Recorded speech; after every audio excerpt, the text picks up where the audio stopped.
Hey guys, what's up? This is my next review for Superman New Krypton. But in order to do that, I have to first talk further with Superman Last Son of Krypton. Now, the Superman New Krypton actually leaves off where the second arc with Brainiac. So in this second arc with Brainiac, Superman actually saves the people who were under captivity with Brainiac. So he saves the people of Kandor, takes the glass, the small glass where the people of Kandor are now trapped in, and he releases them and sets them free. But the only place the people from Kandor have is now Earth. So this is where the new Krypton actually begins, and I think honestly, where New Krypton starts, I think this is literally like the best comic book, and it just already tells us um, everything we need to know about Superman New Krypton. Um, Now, just for a wrap up, as soon as Brainiac is set in prison, Superman just releases the people out. They have no home, but the only place left to live is now on Earth. Okay, so let's start with Volume 1 of New Krypton. After Last Son of Krypton finishes off, we start with Superman New Krypton, which is done by Geoff Jones and James Robinson. Now, Geoff Jones, it's important to notice that he also helped to do work on Last Son of Krypton. Now, let me be honest about this. This is not it's just a what if scenario if New Krypton was remade, because we already know that the planet blew up. But before it blew up, Brainiac actually trapped, and he took apart a city from Krypton called Kandor, and he put it under his captivity. But Superman helped release that place, and now the Kandorians, that's what they are called, and are just trying to find a new home.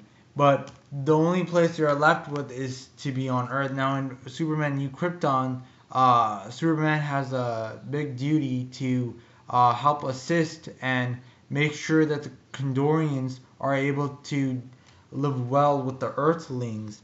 Now I'm not gonna lie, I'm not gonna go in depth because I wasn't really much pleased with this series, but I still wanted to do a review about this because I just think that it was interesting of a what if scenario.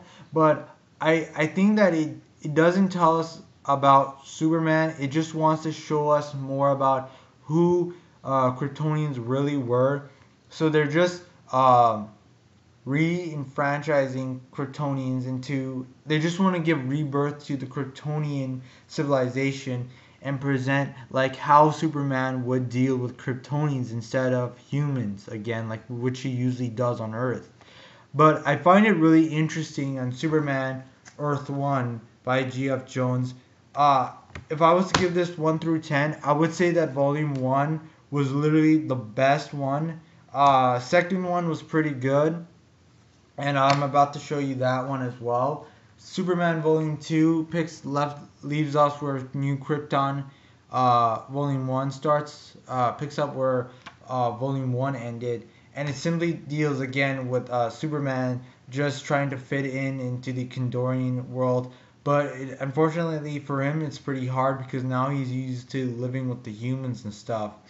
But I find it a bit interesting where, alright, now I'm gonna ruin this for you guys if you haven't read it, where Supergirl's dad dies, and the only person she has left is Allura, and she gets pissed off, and she has no choice but to join Kandorian civilization, and she actually has to respect that because that's the only thing she has.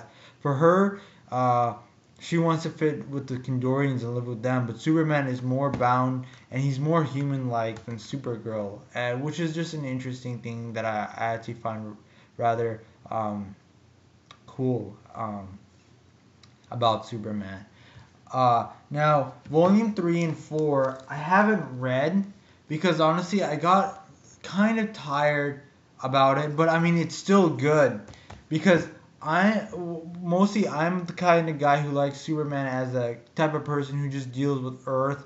I just like the only scenario where Superman, Krypton's already blown up. There's no chance of it to come back. But this comic book series, which has 4 installments, shows a what if scenario if New Krypton was still alive, like it was reborn and stuff. But I respect that and I like the storyline. But for me, I found it a little bit boring at sometimes. But if I was to rate this series 1 through 10, well, for me, I would probably give it like a 6.9. For you, in your opinion, it would be probably better or higher than mine. But I actually like this. I actually respect and love the storyline. It kind of felt like a Final Fantasy Star Wars looking like thing, and we also see General Zod coming in. It shows us how Krypton was mostly like if it still existed, like what Superman would do. Um, it shows us the structure of Kryptonian society, like how people are suited into different social classes, different jobs, and that's interesting because Superman actually lives in New Krypton, and unfortunately, there's nothing special about him now, like he was in Earth, because everyone's like the same with him. They have the same powers like him, everything like that. So I find it interesting, but I kind of like the other storylines better, where Krypton is uh, gone. There's no what if and stuff. But once again, I recommend it for you. If you're a big Superman fan like me, you should still get this. If you're a die-hard Superman fan, or if you're just a guy who just wants to look at the main point about Superman, you don't like the alternate points, then I wouldn't recommend this for you. But if you're a die-hard, get it, because you need to get all the Superman comic book collections as possible, like what I have to do. Um, but I still respect the people who made this, because it just tells me more about Kryptonians, how they live and stuff. Um, and it's a really like a kind of Final Fantasy environment, like how New Krypton looks, and yeah, that's pretty much my video, and hope you guys like